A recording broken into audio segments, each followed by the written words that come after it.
Well, may I wish everybody a very happy Christmas. It's actually Christmas Day, and here I am at nearly 2 o'clock in the afternoon in the beautiful Clent Hills, which is one of the beauties where I live, and getting some fresh air and enjoying this special day.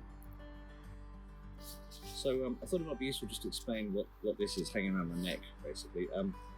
As part of the chemotherapy treatment, what has to happen is you have a number of injections and tablets, and also, of course, you drip-fed intravenously of various chemicals that have to put inside you. And one of the byproducts of that is 48 hours after, you get one of these, what they call a balloon, really. What it is, it's full of very toxic stuff. And the plan is that for 48 hours, it basically seeps into your system and attacks the cancer cells. So it's quite an important piece of kit. However, it is slightly inconvenient, and you have to do it around your neck. It reminds me of a St. Bernard dog, actually, that rescues people in the Swiss Alps. But normally it's not, unfortunately, toxic chemicals around its neck. It's brandy, which I'd much prefer, obviously, being the choice. But having said that, maybe infreezing, dripping 48 hours of brandy into my system may not be the thing to do under the circumstances. But just thought I'd explain what that was all about. And you do get quite ingenious things like showering with one of these. But it'll empty by tomorrow, and I'll go back to the hospital and take it off, and off we go. So just in case you wonder what that was, that's what it is.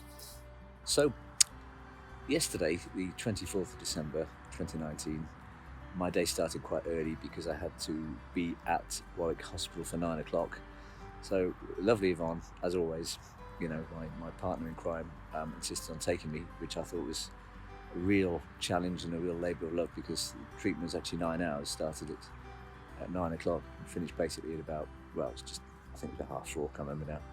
And that was a non-stop process of chemicals being either pumped into you via this, what they call a mount in my chest, which is basically a piece of metal which they put under the skin in your chest, and then when you have to have the chemo, they inject it into you, and then they hook you up and off you go. At the end of the day, it's 9 hours of chemo, and then at the end of that, I now have 5 days off.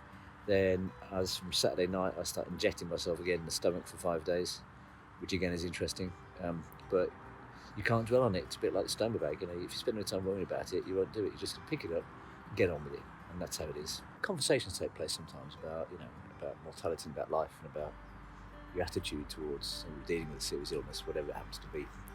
And the more I learn about it, the more I talk to people about it, both cancer sufferers and non-cancer sufferers, and especially the medical profession, the more they kind of radiate the fact that the more positive you remain, mentally strong, physically strong, and emotionally strong is a huge part of actually coping with this, and actually, dare I say, living with it and even defeating it. And you know, I've come to terms now with the fact that originally I'd hoped my cancer had been cured. We were all optimistic for that, and the CT scan came in July to say it was great.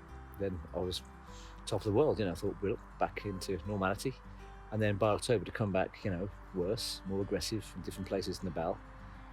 You get to thinking about it, and you know, when you consider the prognosis, if you're not careful, you can make that a very dark place. But I refuse to do that. Absolutely refuse, point blank, to do it. There's no point in thinking that way.